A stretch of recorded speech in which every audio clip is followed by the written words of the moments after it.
Assalamualaikum warahmatullahi wabarakatuh. Waalaikumsalam. Kali ini CKM akan membahas sebuah fenomena yang sedang viral akhir-akhir ini, yaitu sebuah fenomena yang nggak biasa atau kita sebut luar biasa. Ya, fenomena atau misteri yang menyelimuti kebakaran besar di Los Angeles, Amerika Serikat. Oke, sebelumnya memang sudah banyak ya channel berita maupun channel-channel yang lain yang memberitakan atau membahas fenomena kebakaran besar di Los Angeles. Namun bagi kami di situ muncul banyak pertanyaan.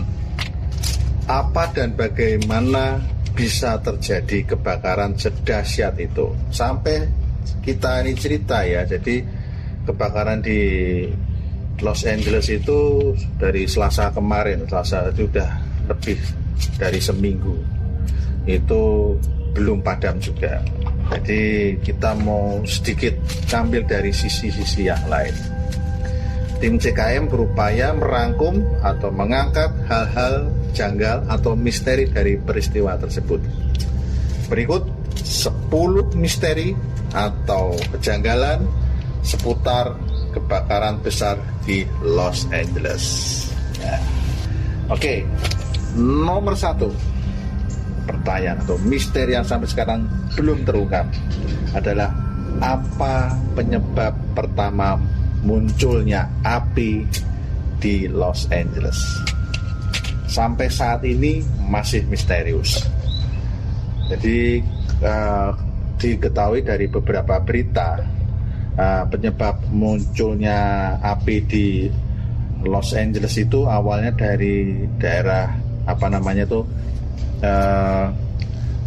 Palisade. Jadi di tepi pantai, dari sebelah baratnya Los Angeles, jadi di tepi pantai Los Angeles. Nah, di daerah yang sebetulnya itu cukup elit ya, di situ tempat banyak bermukim artis-artis Hollywood ternama di situlah. Banyak artis-artis yang tinggal di situ dan pesohor-pesohor lainnya. Nah, api muncul dari yang kami tangkap itu ada beberapa dari semak-semak atau mungkin dari apa, tapi tiba-tiba api itu muncul dan membesar begitu dahsyatnya. Nah, kalau kita logika sebetulnya kalau misal nih ya, kalau di sana itu ada kebakaran, apalagi di tempat yang gampang lah, ibaratnya tempat-tempat yang VIP lah ibaratnya, itu pastinya harusnya itu penanganannya cepat sekali, nggak sampai membesar, cepat sekali, atau belum sampai meluas. Ya kalau damkar sana itu hitungan menit lah, tuh nyampe situ tuh hitungan menit. Nggak ada 1 jam, nggak ada jalannya luas, aksesnya mudah, dan peralatan mereka juga canggih. Tentunya di awal-awal harusnya itu terlapor gitu. Dan ini kejadiannya Selasa siang, jadi bukan malam. Kalau malam kan barangkali orang lagi istirahat atau lagi tidur, tahu-tahu udah api besar itu aja kan. Nah, mungkin agak terlambat. Ini di siang, jadi harusnya tuh lebih cepat. Nah, penyebabnya apa juga itu pun nggak tahu. Awalnya dari mana itu juga nggak tahu. Apakah dari pohon-pohon yang bergesek, atau apa dari konsleting listrik, atau dari sesuatu apapun, sampai sekarang masih misterius itu. Nah, terus misteri yang kedua, mengapa kebakaran tersebut bisa meluas dan begitu besar dengan sangat cepatnya. Nah, ini jadi dugaan sementara dari para peneliti atau pengamat di sana, ini di sana ya, di Amerika, orang-orang sana yang ngomong bahwa api membesar karena gelombang angin Santa Ana dari arah gunung Nevada, itu dari tengah benua Amerika menuju ke arah pantai Los Angeles, ya kan? Dari arah gunung turun ke bawah membawa angin kering, kemudian ada api situ, kemudian membesar gitu kan. Nah, tapi bagi kami itu ada kejanggalan. Kejanggalannya gimana?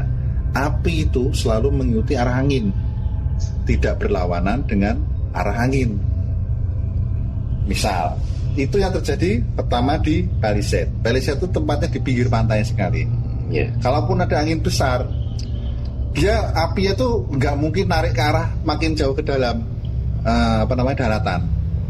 Pastinya dia akan memang membesar, tapi cepat menghabiskan yang cuma di pinggir pantai doang. Tapi itu enggak. Kemudian muncul masuk ke dalam. Baru dari hampir di waktu yang bersamaan itu juga ada namanya api daerah Iten. Daerah Iten tuh, nah ini ada pegunungan, daerah hutan. Jadi di pinggir perbukitan itu. Ini yang di atas, Iten tuh di atas, Palisade itu di pinggir pantai. Nah itu, yang dari itu hutan terbakar kemudian menjalar ke rumah-rumah. Tapi yang di Palisade ya itu aneh, di pinggir tapi terus naik ke atas. Itu jaraknya jauh loh, itu nggak nyampe, maksudnya bukan dari Iton bablas langsung tembus Palisade, itu enggak gitu. Jadi di tengah-tengah antara itu enggak kebakar gitu loh, di tengah-tengah daerah itu enggak terbakar.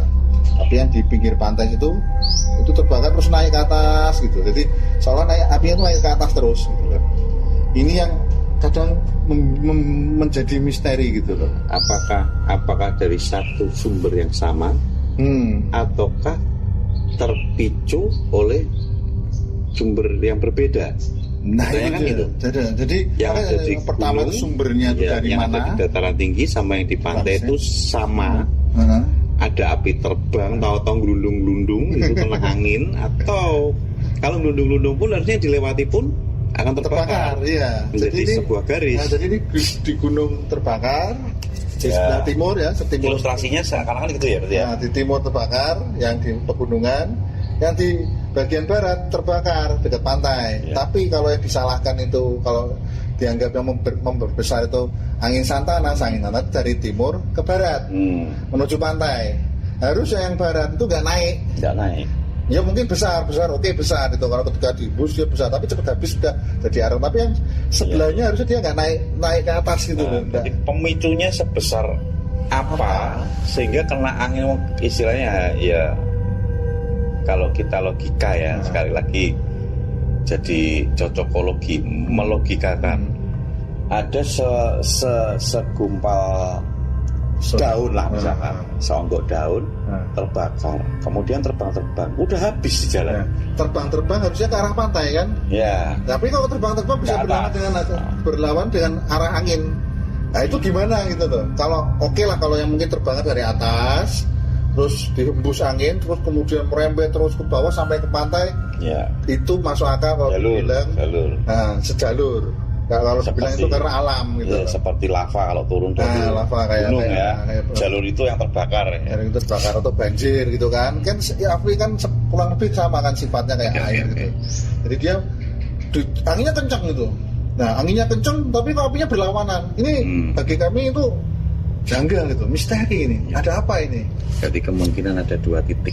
Nah, ada titik pemicu. Ada titik-titik baru pemicu yang memperbesar. Iya, bukan satu penyebab yang sama. Berarti. Bukan satu penyebab. Nah, kemungkinan bisa seperti itu. Kemungkinan ya. Kemungkinan. Nah, misteri yang berikutnya adalah terjadi di musim dingin.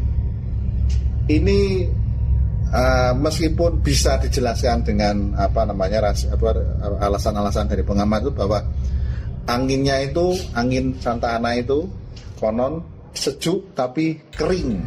Sejuk dan kering. Kering ya. Dingin atau hangat? Dingin. Tapi kering.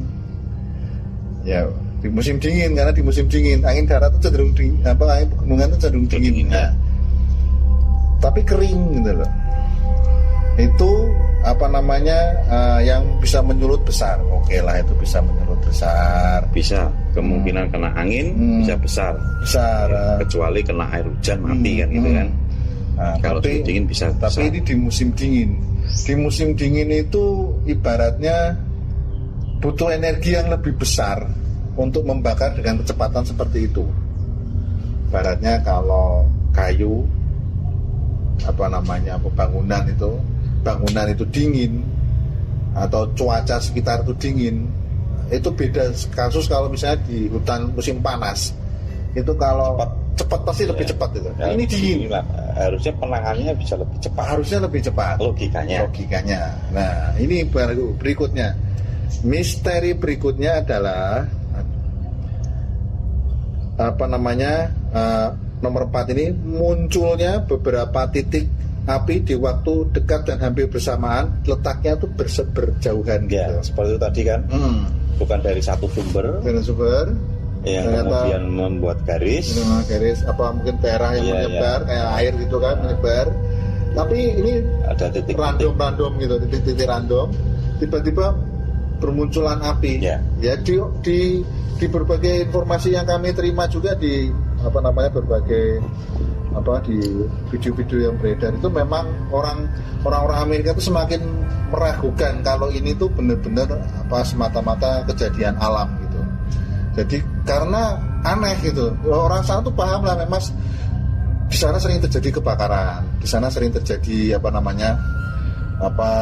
di musim panas utamanya itu sering terjadi kebakaran hutan. Tapi ini di musim dingin, gitu. Nggak seperti biasanya. Jadi ini di musim dingin, tiba-tiba di tengah musim dingin ya, bukan di awal ya ini. Jadi tentunya itu lagi puncak-puncaknya dingin. Januari, Desember itu kan puncak-puncaknya musim dingin gitu loh. Nah ini kemudian muncul beberapa titik yang bersamaan. Jadi di tempat yang berbeda dan berjauhan gitu. Dan ini membingungkan sekali. Kok api kalau kebakaran hutan ya sumbernya titiknya di hutan. Kalau kebakaran bangunan ya sumbernya di bangunan kan, harusnya kan seperti itu. Nah jadi orang-orang di sana tuh sudah mulai heran gitu loh. Biasanya kan kalau kebakaran hutan itu kan mereka sudah biasa lah. Ini di perumahan gitulah, ibaratnya di kawasan pemukiman, pusat bisnis. Tentunya harusnya tuh mudah diketahui lah oleh banyak orang saat itu. Nah, kemudian yang kelima nih, kejanggalan yang kelima adalah mengapa penanganan awal saat terjadi kebakaran seolah sangat lambat. Ya yang tadi nyambung yang tadi ya. Kawasan elit lah istilahnya. Kawasan elit, super elit, VVIP. Jadi daerah loginya kan kalau di daerah Palisade ya. Di tepi pantai situ banyak kawasan bisnis juga ada kawasan bisnis juga, ya perumahan, pemukiman, banyak macam-macam lah situ. Atau tentunya waktu misalnya ada gedung satu kebakar, itu kan mobil damkar situ paling nggak sampai 5 menit atau itu pasti udah nyampe situ, nyampe 10 menit lah paling lama-lamanya. Itu 10 menit udah nyampe situ dan bisa langsung diketahui sebelum membesar sekali. Oke ada angin. Tapi ya itu sekali lagi agak susah gitu loh kalau membayanginya tiba-tiba terus satu kawasan terbakar gitu loh. Itu agak sulit bayanginya saya. Misalnya kalau itu kan bisa ada penanganannya toh, begitu di gedung ini ada kebakar gitu kan, pasti kan dengan nggak cuma satu mobil mas, sampai bahkan mungkin sampai 5 atau 10 mobil dikerahkan sekaligus untuk segera memadamkan api di awal titik. Kan kejadiannya siang gitu loh, jadi orang juga aware, oh ini ada kebakaran, langsung telepon gitu kan, bisa lah itu. Kemungkinan di sana kan juga hidran ready ya. Nah, hidran kayak ready. kita hidran aja sepanjang jalan di sini malah hidran nggak ada. Iya. Adanya selokan paling ambil selokan. Atau kalau sini kalau di daerah pemukiman padat truknya susah masuk dan itu kan jalannya lebar-lebar. Ya infrastrukturnya sangat baik lah gitu. Jadi agak susah bayanginnya, damkar nggak nyampe berapa 10 menit nggak nyampe, itu kayaknya susah bayanginnya itu. Jadi mereka tuh pasti cepat lah itu datangnya ke sana, kecuali kalau memang ke barat hutan ya itu memang susah gitu loh. Apalagi titik pusatnya di daerah tengah-tengah hutan atau bagaimana itu memang agak kesulitan. Mereka pun punya pesawat untuk itu. Nah ini posisinya di perumahan gitu loh, atau pemukiman atau pusat bisnis gitu loh. Karena hutan itu kan antar pohon itu sangat berdekatan. Nah, jadi mungkin menuju titik pusat paling bisanya dari pinggir-pinggir gitu kan. Sampai masuk ya. Masuk ya. Ini kalau di damkar logikanya misalnya ada gedung satu atau rumah satu kebakar, harusnya kan cepet gitu loh. Meskipun apalagi tahu angin gede, harusnya kan cepet bertindak. Oh ini anginnya gede nih, harusnya cepet-cepet datengin. Paling nggak hitungan paling 10 menit, paling lambat 30 menit lah bisa lah itu. Tapi nggak sampai satu kawasan itu nggak sampai satu kawasan, pada bayangin satu perumahan ya. Kalau mungkin di Indonesia apalah itu, punya satu perumahan besar, katakanlah satu Perumnas itu terbakar gitu loh.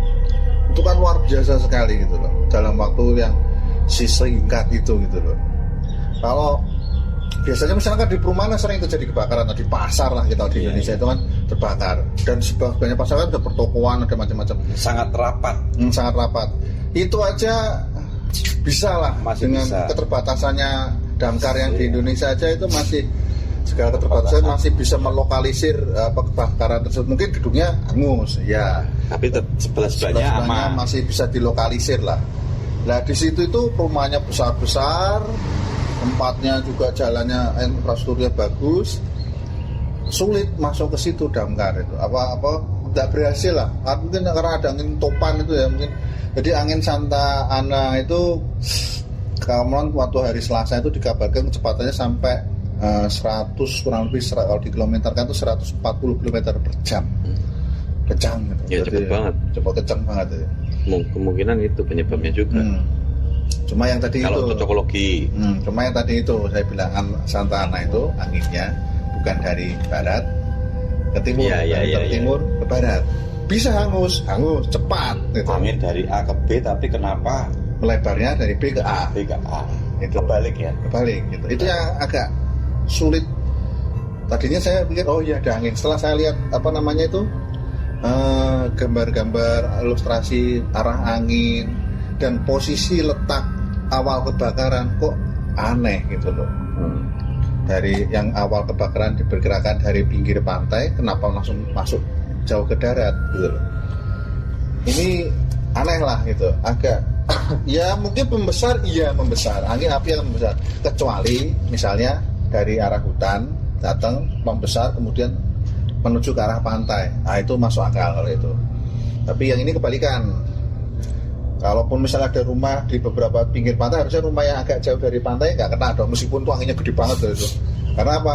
Api mengikuti arah angin. Jadi harusnya apinya tuh cepat, mungkin akan membakar ya semua dari yang titik A ke arah angin. Itu kan angin kecepatan tinggi ya. Mungkin nggak saat itu terjadi tornado kecil gitu? Kalau yang di gambar-gambar itu ada, cuma tornado kan biasanya random jalannya. Ada circling gitu. Mungkin seperti ada itu. Putaran. Jadi kita berpikir logisnya adalah kalau A ke B, karena ada tornado dia muter-muter, ya kan? Ini anu aja. Ya, di beberapa video ada tuh gambar tornado api itu ya. Analisa pengecualian. Jadi arah angin itu dari A ke B, karena muter-muter dia singgah di tengah, muter ke kiri. Kembali kemana? Mungkin nggak seperti itu. Makanya kenapa ada titik api itu ada dari A, terus kemudian dari A serong ke kiri karena ada tornado ya kan. Terus habis itu dia muter lagi. Mungkin nggak? Mungkin kalau itu badai tornado. Ya makanya aku tadi bilang kalau tornado badainya siklon. Iya, karena kan kecepatan tinggi biasanya akan timbul sebuah tornado. Entah itu kecil, entah itu apa. Ya, ada pusaran angin lah. Pusaran angin. Kalau itu mungkin, kalau yang terjadi tornado api ya itu. Aku pikirnya kan tadinya kan arahnya itu kan berarti dari laut ya. Dari pusatnya apinya dari laut. Dari laut. Anginnya dari darat. Dari darat. Ya kan itu dari gunung. Turun. Iya, karena ada gunung dia ada putaran yang mungkin secara kasat mata kita nggak lihat. Bisa jadi, cuma sayang sekali kemungkinan 1% lah, oke lah 0,1%, tapi itu bisa mempengaruhi arah penyebaran yang terbawa angin kecil itu tadi. Iya, karena di video-video itu tiba-tiba dari sana itu sudah hangus total gitu loh. Yang kita terima video-video itu yang muncul banyak di media itu atau siaran TV itu ya kondisinya memang sudah rumah dangu, sudah itu. Awal-awalnya belum tidak ada. Sayangnya itu awal-awal penampakan kebakaran awal itu nggak nampak itu video. Ya kemungkinan yang bisa menangkap yang dari awal itu kemudian kalau pas ada pesawat lewat. Pesawat lewat itu. Karena kita video yang setelah kita sampaikan itu kan ada keanehan-keanehan tuh muncul kayak bola-bola api itu kan. Gitu. Nah, misteri berikutnya nih. Nah, tadi kita sempat nyinggung hidran. misteri itu adalah keterbatasan air atau tidak berfungsinya hidran di sekitar lokasi kebakaran. Nah, pas banget. Nah, pas banget kan, kan? Pasti kan mikirnya gitu kan? Iya. Kok pas Karena banget? itu kan pasti ada hidran, tinggal semprot gitu kok. Susahnya apa sih gitu kan? Atau masih kecil ya, apinya masih kecil lah, masih 1 gedung apa 2 gedung gitu kan? Atau 3 gedung tapi nggak sampai 1 blok gitu kan? Itu kan harusnya kepikiran kan kita gitu. Nah, pasti kan oke lah yang rumah ini udah terpaksa hangus ya hangus lah, tapi paling nggak menjalar ke teman-temannya gitu kan. Biasanya kan damkar mikirnya seperti itu. Maksudnya kalau memang sudah ditangani itu kan. Saya kira di situ nggak cuma 1-2 kan. Banyak itu Di mana bisa kompak error semua ya. Nah, jadi ini dari beberapa sumber yang saya saya baca atau saya dengar di beberapa media itu mengatakan bahwa ternyata cadangan air pada tangki-tangki. Jadi kalau di sana itu ada tangki-tangki penampungan reservoir gitu ya untuk mengalirkan air ke hidran itu kosong, sebagian kosong ataupun kondisinya sedikit gitu airnya. Jadi nggak maksimal itu nyemprotnya itu airnya itu. Nah ini juga agak aneh ya. Jadi memang alasannya waktu itu kekeringan. Tapi sama beberapa sumber di orang Amerikanya sendiri bilang ini di tengah musim dingin gitu loh, atau di tengah musim yang ya memang di LA itu sumber air banyak gitu loh. Kalau hanya untuk nyemprot untuk 1-2 gedung itu masih dikira sangat mumpuni lah, masih sangat cukup lah. Ya. Kecuali kalau memang sudah terlalu besar, nah itu memang lain cerita. Tapi yang jadi pertanyaan waktu awal penanganan itu harusnya logikanya cepat, itu terjadi di siang hari, pagi atau siang hari waktu itu jam 10 jam 11 itu terjadi. Logikanya dan aksesnya mudah dijangkau, bukan di tengah hutan atau bukan di mana gitu kan. Nah, terus Pinggir pantai. Gitu. Jadi Harusnya kalau separah sedot air laut aja kan bisa. sedot air laut atau mungkin kalau teknologi di tempat VIP seperti itu mungkin bisa lah ambil air laut di filter atau gimana untuk persediaan hidran. Nah itu dia Kan makanya. bisa kan? Atau mungkin ya masing-masing rumah itu kan sebenarnya kalau rumah-rumah elit itu ada kolam renangnya apa pakai itu dulu apa minta tetangga sebelahnya untuk nyemprot air kan banyak tuh rumah-rumah itu standarnya pakai kolam renang. Ini kita pakai logika manusiawi aja ya. Intinya sebenarnya air itu banyak. Harusnya ada gitu, harusnya ada. Dekat pantai. Kalaupun ada kemacetan hidran ya 1-2 lah. 1-2. Kalaupun hidran nggak bisa ya udah gimana caranya ngambil dari pantai. Misalkan dari pantai atau dari kolam renang yang ada di sana atau dari sumber-sumber air yang lain. Saya pikir kalau untuk sekedar beberapa rumah, saya kira kayaknya nggak kekurangan sumber air. Nah, jadi ini aneh gitu loh. Jadi negara maju cadangan stok air tangki juga nggak dikontrol. Ini aneh banget lah, nggak logis lah gitu. Yang 7 beberapa bulan sebelumnya ada namanya pemotongan anggaran untuk damkar di sana. Nah ini makin janggal lagi nih. Nah udah tadi tiba-tiba kerannya habis, hidrannya nggak jalan, terus ini damkarnya anggarannya dipotong. Nah, tapi ya pejabat di sana bilangnya ini nggak mempengaruhi kinerja damkar, tapi nyatanya kondisinya berbicara lain kan. Jadi ya mungkin karena mobilnya kurang, tapi mobilnya fit semua. Saya lihat di video-video yang ada beredar tuh ya mobilnya ya normal semua lah kalau dibandingin di tempat kita ya. Ibaratnya damkar istilahnya sama ready lah itu. Maksudnya ya kita ya ready untuk kita, tapi sana karena tempatnya yang eksklusif. Tentunya damkarnya juga tentunya beda lah, eksklusif juga lah. Kelasnya beda lah, damkarnya juga canggih lah pastinya. Nah ini katanya anggarannya dipotong, padahal warga setempat sebelumnya udah protes ini. Damkar kan nggak cuma mademin kebakaran, dia ya macam-macam untuk kegiatan SAR lainnya ya, untuk rescue untuk kegiatan pertolongan pertama, entah itu ada orang tenggelam atau mungkin ada bantuan untuk bencana apa yang jadi banyak yang dilakukan, sampai mungkin menyelamatkan kucing aja mereka lakukan tuh. Ada ular di rumah atau sebenarnya mereka bisa istilahnya momennya serbaguna. Momennya tepat. Momennya itu bisa teknologinya tepat sekali. Barengan sekali gitu. Berlanjut di part kedua.